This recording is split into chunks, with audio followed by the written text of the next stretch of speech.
que había un home que marchou a Cuba, que era masón, da miña aldea.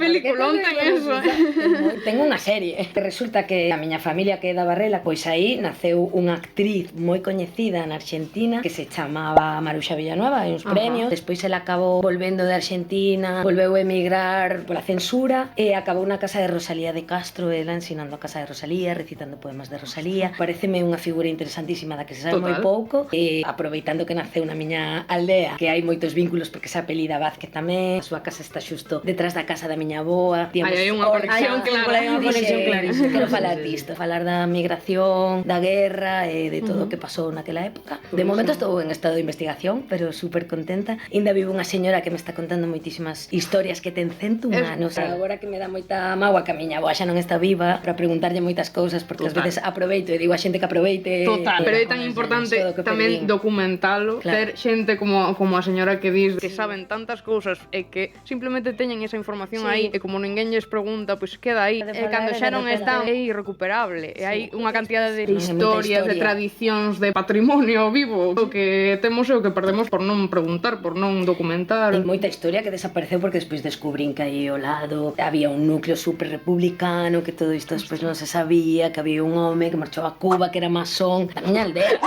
Que peliculón ten eso. Ten unha serie. Total,